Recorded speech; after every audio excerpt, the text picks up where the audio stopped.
These people are not to be trusted and must be closely monitored for any hint of disloyalty or anti-communist action. Every North Korean is sorted into one of these classes, and then sorted into one of 50 subcategories within it. Those higher up the Songbun scale can expect privileges, and having good Songbun is the key to a good life in North Korea. On the other hand, those with bad Songbun can expect to be discriminated against. Songbun affects everything: what jobs one can have, who they can marry, what healthcare they have, what schools they can get into, and even how much food is distributed to them. The regime maintains a file on every North Korean above the age of 17 to keep track of their Songbun. Good deeds might move one up the Songbun scale, but moving up is much harder than moving down. Missing work quotas, committing a crime, or showing any disloyalty to the regime are always bad for your Songbun.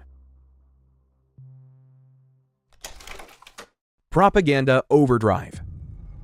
Amidst this social and economic reform, the regime kept pumping out propaganda to tell citizens that they were fortunate to live in the greatest nation on Earth. The regime claimed that North Korea was a paradise, free from the miseries that affected other, lesser nations. According to one kindergarten teacher, there was no such thing as blindness or deafness in North Korean children because those were failures of the pre-revolutionary world. According to school teachers, students never missed a lesson and never misbehaved. There was no such thing as alcoholism or prostitution in North Korea because everyone had what they needed and never had to stoop to such lows. Divorce? That never happened. Neither did premarital sex. And of course, it wouldn't be a communist utopia without a complete absence of homosexuality, which the regime saw as an anti-socialist perversion. The truth was quite different. The regime took care to hide its flaws from the eyes of the world, even its own people, while trumpeting its supposed success to the stars. But there was something sinister behind this image of perfection. One visitor to North Korea noted that, despite the war being recent and causing thousands of injuries, he never saw a single person who was scarred, mutilated, or disabled. The question was obvious. He said, "What have they done with them all?" The truth was that anything or anyone that made the regime look bad or question its image was taken out of the public eye. Some were merely hidden, but others would see the dark underside of the Kim regime. Punishment in North Korea.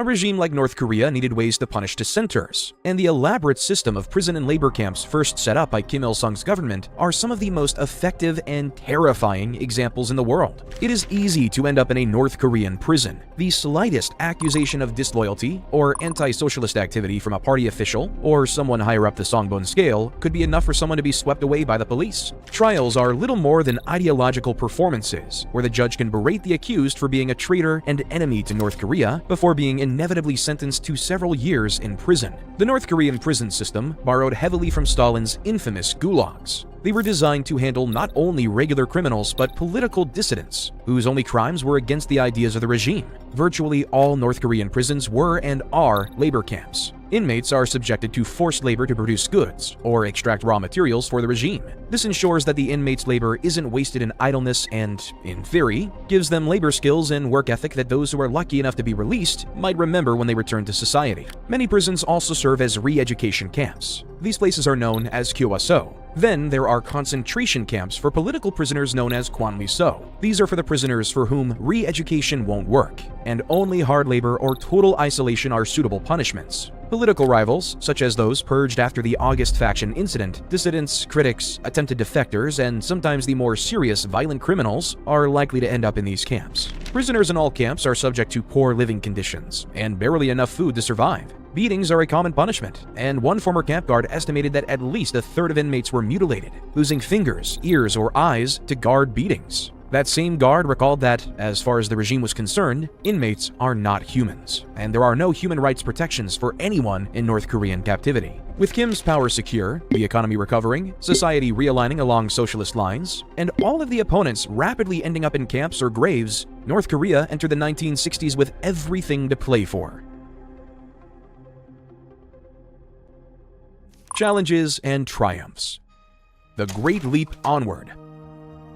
As the new decade dawned, North Korea continued to strive for economic and military progress. Kim still wanted to improve heavy industry and compromised on the policy of Juche to import equipment to support these economic sectors. The USSR was initially their main supplier, but friction over pricing and other issues led North Korea to do the unthinkable: turn to the West. Pyongyang realized that it was cheaper for them to buy industrial plants and machinery equipment from the West or Japan. Often these goods were of much higher quality than the Soviet models. Kim declared the Great Leap Onward policy, a way to use Western technology to jumpstart Korean development. They imported billions of dollars worth of equipment on credit, including $1 billion from Japan alone. Western businesses were happy to embrace a new market for the goods, and the fact that they were snubbing the Soviets didn't hurt either. In turn, North Korea used the equipment to establish the world's largest cement factory, as well as production facilities for steel, paper, fertilizer, and chemicals. Overall, the West went from almost nothing to being over 40% of total North Korea trade. These brief years of interaction in the 60s and 70s soon faded, however, when it became clear that the North Koreans, who had been buying everything on credit, were never going to pay it back. Defection of James Joseph Dresnok.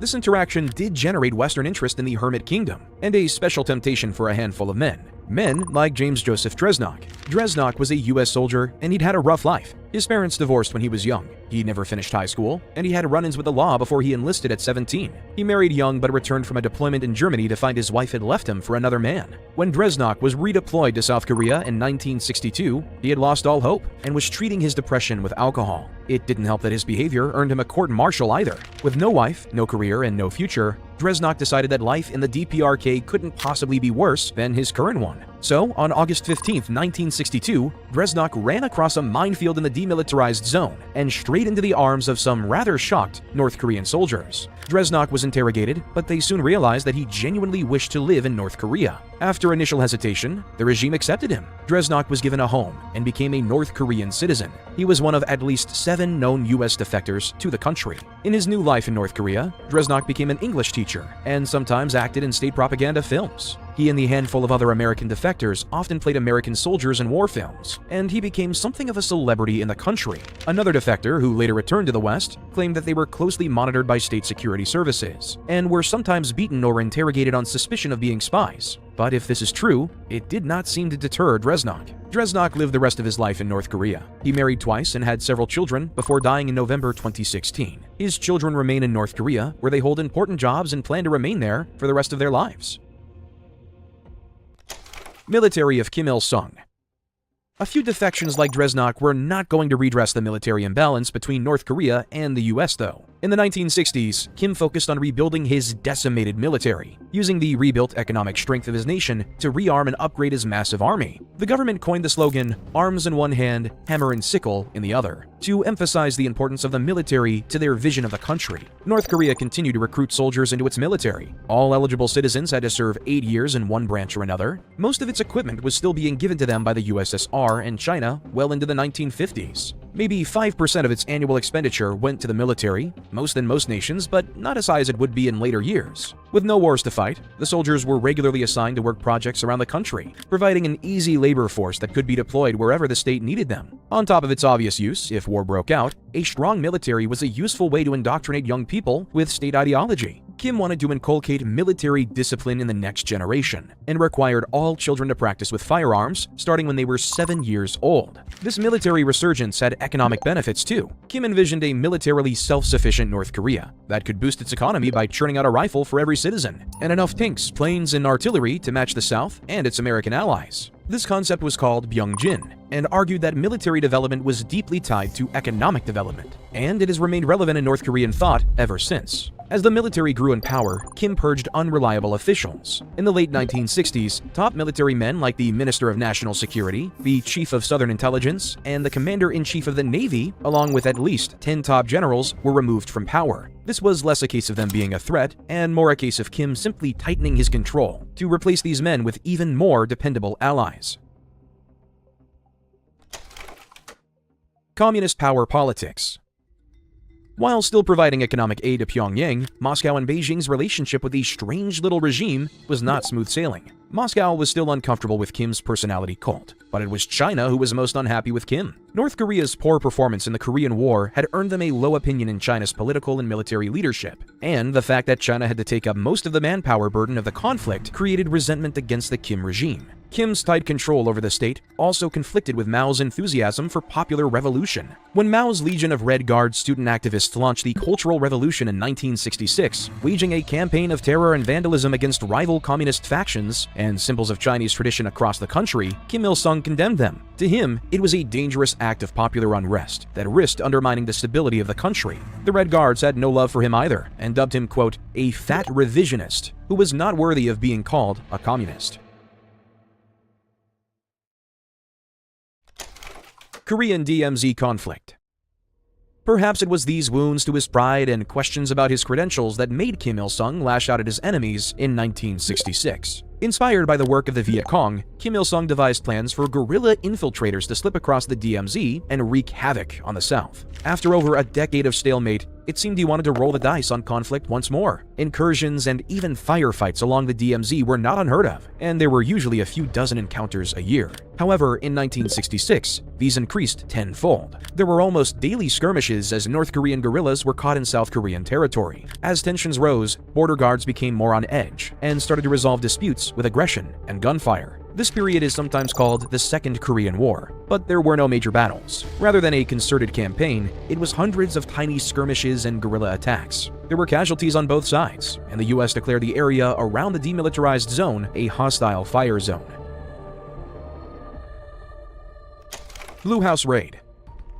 By far, the most dire episode of the conflict was a daring and disastrous North Korean assassination attempt on the South Korean president. They were convinced that eliminating President Park Chung-hee wouldn't just weaken the South, but cause chaos from which the people would rise up, throw out the American occupiers, and embrace communism. On the night of January 17, 1968, 31 elite North Korean commandos slipped across the DMZ into the South. Their goal? Infiltrate President Park's residence at the Blue House in Seoul and eliminate him. Each man in the team had been handpicked and trained in infiltration. They'd rehearsed this mission dozens of times, and most of all, they'd been pumped full of North Korean propaganda. They avoided detection for several days until they encountered 4 civilian woodcutters. These civilians might have feared death, but they were saved by the delusional propaganda of the North. The Democratic People's Republic of Korea had assured its people that the southern masses were oppressed and eager to embrace communism. The soldiers simply explained the virtues of communism to the men, promised that they'd all soon be joined in wonderful communist bliss, and let them go. Naturally, the men immediately reported them to the police. Within hours, the warning was relayed up the chain of command. South Korea didn't know what the commandos wanted, but they mobilized everything in the area to find them, and put the whole country on high alert. The North Koreans managed to arrive in Seoul undetected, but they had to scuttle their original plan. They'd been trained well, though, and adapted to the high alert. With soldiers everywhere, the commandos simply blended in. They donned stolen South Korean uniforms, and on the 20th of January, the full group of 31 armed men walked down the street in open daylight towards the president's residence at the Blue House. The commandos got within 800 meters of the president's house before some curious policemen stopped them. It didn't take long for the police to see right through their disguises. Their cover blown, the commandos opened fire. 1 policeman died and 2 North Koreans fell before the commandos scattered. A massive manhunt was launched in the following days. South Korean and American forces swept the city and countryside, hunting down the scattered commandos. Of the 31 commandos, just 1 escaped back across the border. 1 more was captured, but all of the rest were killed. The Blue House raid was an embarrassment for both sides. The North Korean soldiers had foolishly blown their own cover and failed their mission. However, had the 4 civilians not warned the authorities, it is possible the commandos would have succeeded. Even then, with Seoul on high alert, the commandos had gotten within 800 meters of their target before being caught. The Blue House raid could have been the spark of a major war, but by sheer luck, it happened to occur just as the Tet Offensive exploded in Vietnam, dragging away US attention and guaranteeing that America would not commit to another war in Asia. For his part, Kim Il-sung denied involvement and blamed rogue elements in the government for the plan, but other actions by North Korea at the same time paint a different picture. The conflict peaks.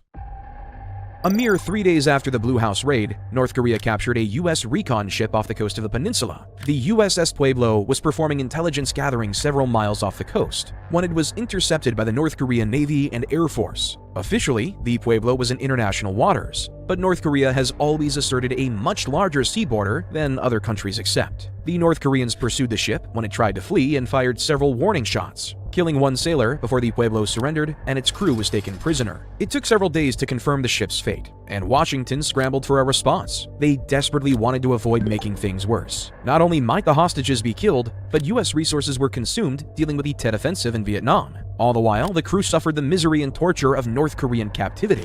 The North began stockpiling rations, and in early 1968, Pyongyang closed its schools and evacuated citizens to the countryside in anticipation of a nuclear attack. Over 100 infiltrators were sent to the south again in late October, but almost all of them were caught within weeks of an operation that left about 150 people on both sides dead. The murder of an entire family at Jabang Mountain by the infiltrators, including a 10-year-old boy, intensified the South Korean response and made hope of a South Korean pro-communist uprising even more absurd. The global community feared war. Diplomats from communist, capitalist, and non-aligned nations urged de-escalation. Even Moscow was unhappy. During a party conference in April 1968, Premier Brezhnev condemned North Korea for trying to drag the world into another conflict. We do not know what exactly led Kim Il-sung to wind down the provocations in 1969. The anger of the USSR and China, fear of actual conflict, or a changing domestic political and economic situation might all explain it. We only know that, for whatever reason, Pyongyang eased off on the provocations over the following months, and by late 1969, the crew of the Pueblo were released, and hostile encounters along the demilitarized zone had returned to their pre-1966 levels. It is possible that Kim's massive military buildup in the 1960s created the appetite for war. It is also likely that the purge of North Korean generals in the late 1960s was a direct result of the failures of this whole conflict. Overall, though, it was a pointless conflict that claimed an estimated 400 South Korean and American lives, along with hundreds of North Koreans. Prosperity in the 60s and 70s. North Korea's military fortunes were poor, but its economic prosperity at this point was not so dire. Per capita GDP in the North was comparable or even higher than that of the South well into the 1960s and 70s. More than just rebuilding, North Korea had upgraded too. Almost all homes had electricity by the mid-1970s, and almost 70% of the population had urbanized as agricultural improvements reduced the need for people to be rural farmers. Education also improved, with virtually all children enrolled in school, and over 200 universities established across the country, all with free tuition, of course. One of the biggest success stories in North Korea was and remains national health. The hospitals remain underfunded. However, mandatory health checkups and vaccination programs instituted under Kim Il-sung have left North Korea with an unusually high life expectancy and a low infant mortality rate despite its relative poverty. To this day, North Korea enjoys an average life expectancy of about 73 years, lower than the US or other developed countries, but considerably higher than other nations of comparable economic status. Still, Kim's promises far exceeded reality. He'd once claimed he would see North Korea where everyone wore silk, lived in a house with a tiled roof, and ate 3 full meals a day. North Korea had made progress, but this dream of luxury, a dream that was already reality for millions in the West, was still a distant hope. What's more, North Korea's progress towards that distant hope was about to come to a grinding halt. A desperate nation. Economic issues. By the mid-1970s, North Korea's economy was showing signs of struggle. The Chilima movement had exhausted its workforce, and production was steadily declining. Imports of advanced Western machinery had stalled when it became obvious that Pyongyang would not be able to pay its debts. Global economic challenges throughout the decade, including the 1973 oil crisis, had knock-on effects that shook the already fragile nation. In 1976, North Korea was forced to stop all debt repayments to the West, a dire sign of the state of the nation's finances. Manipulation of statistics also continued to be a problem. Success varied wildly in different parts of the economy, and already by 1968, the government had stopped publishing specific data on economic output to avoid scrutiny. Some industries like ceramics soared, and the government smashed these numbers together with massive underperformance in other industries to create the illusion of success for propaganda purposes. By not recognizing their failures, though, the government only made it worse, continuing to pour resources into overperforming industries when they could have been better spent elsewhere. Things were not all bad. By many metrics, life in 1970s North Korea was relatively good, at least in the first half of the decade. Residential construction projects had finally addressed the housing shortages that plagued the country since the war, and there had been undeniable development in both industry and agriculture. However, the North would soon fall rapidly behind its southern neighbors in terms of prosperity, quality of life, and industrial output. Pyongyang tried to save its flagging economy with the August 3rd Consumer Goods Movement, which was basically a campaign to get North Koreans to buy useless goods they didn't need and that didn't last, just to create demand and boost GDP numbers. Attempts to restart the Chilima campaign for the movement failed. The exhausted workforce produced poor products, which meant even more had to be made to replace them, creating an endless cycle of decreasing quality and increasing demand that further warped economic statistics. North Korea's pride especially suffered as its old rivals in the South and in Japan began rapid economic rises that catapulted them ahead in the 1970s. As South Korea soared, North Korea became increasingly dependent on its Soviet and Chinese allies. By the end of the decade, North Korea was effectively a vassal state of the USSR, relying on them for economic subsidies and diplomatic muscle, and watching as its enemies soared ahead towards prosperity. Foreign policy changes. The shifting winds of global politics presented new challenges for North Korea. After the US's withdrawal from Vietnam, Kim entertained the idea of reunification with the South. If Vietnam could defeat the US, he argued, surely North Korea could. Kim presented this possibility to Mao Zedong. But this was not 1951 anymore. North Korea's military advantage over the South had shrunk dramatically, and the US's embarrassment in a guerrilla war spoke little of its power to win a conventional one. Furthermore, Beijing had not forgotten that their soldiers had shouldered most of the fighting burden after saving Kim's last disastrous war attempt. Frankly, they did not trust Pyongyang to win. The other reason they refused to support the idea was China's newfound effort to build bridges with the West. By the mid-1970s, China was looking for ways to reduce hostilities to the US and build economic ties. The Nixon administration had been eager to do so, hoping to deepen the divides between Moscow and Beijing, and allowing North Korea to start another war would only ruin those efforts. Kim's plans were shelved when he began to realize that the old reliance on China and the USSR in an eternal union against the West was crumbling. To counter this, Kim Il-sung found new allies outside of China and Russia. Fellow communists like Pol Pot and Cambodia were rather short-lived allies. One of the more successful areas of North Korean diplomacy was Africa. Kim found fast friends in the continent's mad dictators like Idi Amin and Jean-Bedel Bokassa, men whose craving for power and control matched his own. Monique Nguema, the black girl from Pyongyang. Another appropriately psychotic friend Kim made was Francisco Messias Nguema, the ruthless dictator of Equatorial Guinea. Nguema turned his country into his own little hellish cult. His official nickname was the Great Miracle, and priests had to give praise to him in every service. Of course, he shared the bloodlust of North Korea too. In one instance, Nguema had 200 people massacred in a football stadium while blasting pop music over the speakers. Equatorial Guinea was easily one of the worst places in the world to live. They called it the Auschwitz of Africa for good reason. As a sign of their friendship, Nguema sent his daughter Monica to be raised and educated in Pyongyang in 1979. It was just in the nick of time too, since Nguema was ousted and killed months later. But Kim Il-sung kept his promise to his depraved, departed friend. Monica was given the best education that North Korea could provide, and Kim regularly called Monica to see how she was doing, and made sure she had everything she wanted. Monica is still alive, and proudly considers Kim Il-sung to be her second father. She has written several books about her life and family, where she adamantly defends both Nguema and Kim Il-sung as good men who were unfairly smeared by Western propaganda. Operation Paul Bunyan. But while North Korea built closer alliances with some nations, relations with the United States and South Korea continued to be difficult. The DMZ remained a tinderbox that could be ignited by the simplest thing, including a tree. On August 18, 1976, a small group of US and South Korean soldiers, led by Captain Arthur Boniface and Lieutenant Mark Barrett, entered the DMZ to cut down a tree which was blocking the view for a UN command post on the border. A group of North Korean soldiers came over and watched them closely. After a while, the North Koreans became belligerent. They demanded Captain Boniface and his men stop and leave, but Boniface turned his back to them and kept working. He didn't even see the North Korean soldiers when they suddenly and brutally attacked him. About 30 North Korean soldiers, armed with crowbars, metal pipes, and other implements, pounced on the US and South Korean soldiers. Captain Boniface was beaten to death on the spot. Lieutenant Barrett escaped to a nearby ditch, where the North Korean soldiers found him and attacked him with the same axes the soldiers had been using to cut down the tree. Boniface and Barrett both died from their injuries. Both men were armed but never drew their weapons, probably scared that gunfire would only make things worse.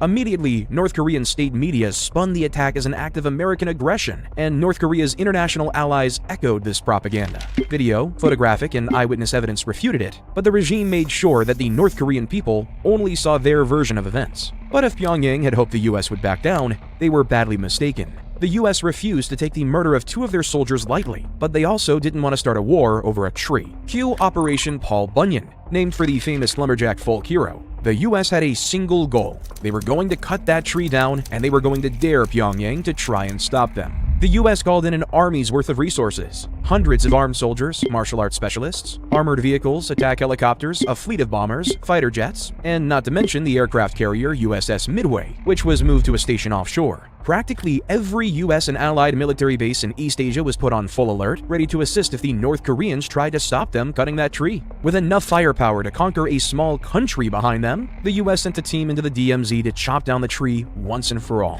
The few hundred North Korean soldiers on the border could only watch in awe as the US troops brought it down, while helicopters and bombers circled on the horizon. 45 minutes later, Operation Paul Bunyan was declared a success. The stump was left standing for a few years, and now a memorial stands on the spot to honor Boniface and Barrett. North Korea, apparently shocked by the lengths the US would go for a tree, didn't go so far as to apologize. But Kim Il-sung expressed his regret that the incident had gotten out of hand, and said both sides needed to commit to keeping the peace. It wasn't much, but it was the closest the Kim regime had come to accepting responsibility for something bad in its entire history thus far. Flagpole War.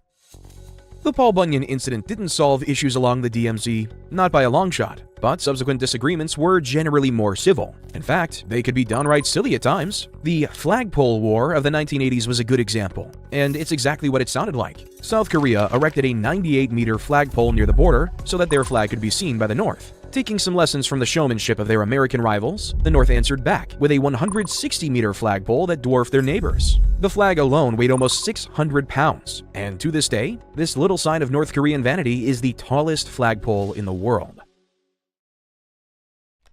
The emergence of Kim Jong-il.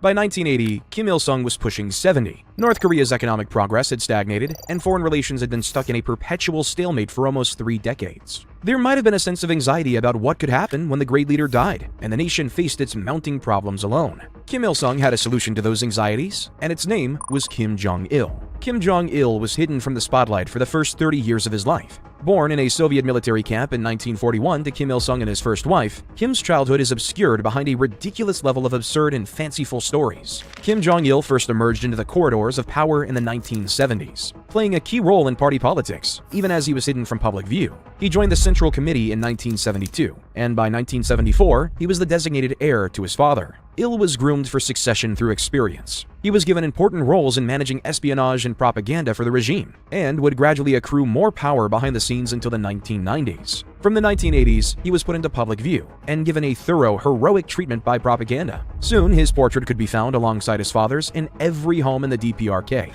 Kim Jong-il was described as the party center, and state propaganda assured the people that, as Kim Il-sung's old age approached, the party center would maintain the revolution and continue the work that his father began.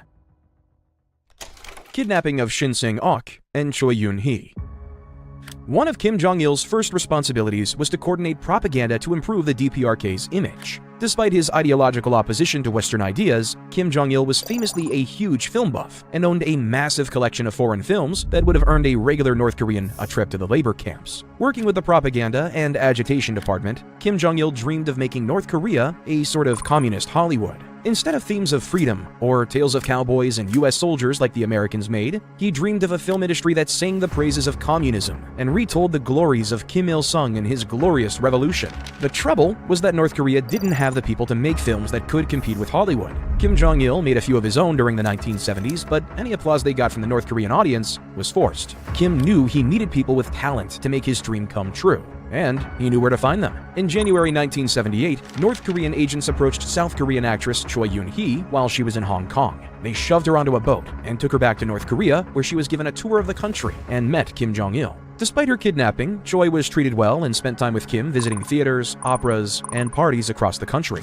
6 months later, North Korean agents swept up another South Korean film expert in Hong Kong, the director Shin Sang-ok. Shin happened to be Choi's ex-husband, and Kim intentionally kidnapped both to reunite them in North Korea and compel them to stay to make films for him. After several failed escape attempts from Shin, they gave in. Choi and Shin remarried and spent the next 8 years pumping out movies for the regime. Some of the films were exactly what you'd expect. Film productions of Kim Jong-il's own screenplays or tales of Kim Il-sung's glorious resistance against the Japanese. Choi even won an award for her performance in one propaganda film about a peasant woman joining the communists in Japanese-occupied China. But the best film had to be Pulgasari, a North Korean Godzilla ripoff about a magic dragon that overthrows a corrupt emperor. You can watch the film online. Kenpachiro Satsuma, one of the actors who played Godzilla, admitted that Pulgasari was actually better than some of the Godzilla films. Unfortunately, there would be no sequel. Choi and Shin were well treated, but they were still prisoners. During a visit to Vienna to secure funding for their next big hit, they managed to sneak away from their North Korean guards and escaped to the US Embassy. North Korea's film industry would never see wonders like Pulgasari again, but at least Choi and Shin could finally be free. Seed-bearing program. Choi and Shin were not the only people kidnapped and taken to North Korea in this period, and many would not have the chance to escape. Throughout the 1970s, Pyongyang kidnapped hundreds of foreigners and smuggled them back to the DPRK. Most of the targets were taken from Japan, although kidnappings from other countries like France and Malaysia were also known. There was no real pattern to them. They would occur at any place, at any time, sometimes taking young couples, other times a lone man or even a 13-year-old girl. The victims would be taken to North Korea and forced to live in the country for the rest of their lives. If they were abducted as a couple, they would be split up for a time and then reunited after a thorough indoctrination. If they were alone, they would eventually be paired up with another captive of the opposite sex. They would be given a home and expected to conceive children. That was the reason why they were taken in the first place. North Korea wanted those children to turn them into loyal spies. Marriage between North Koreans and foreigners were forbidden, and so racial homogeneity was almost universal in North Korea. Therefore, a spy who did not look like a North Korean was an extremely valuable asset to the regime. A similar tactic was the seed-bearing strategy, where young North Korean women would be sent out to seduce powerful foreign men like politicians and businessmen. They'd get pregnant, and then the North Korean government would use the children to blackmail the men to give them concessions or other support from their position of power. The ends of both schemes were similar: to breed a crop of ethnically camouflaged spies who could blend into society anywhere North Korea needed them to. To this day, we do not know how successful these spies were.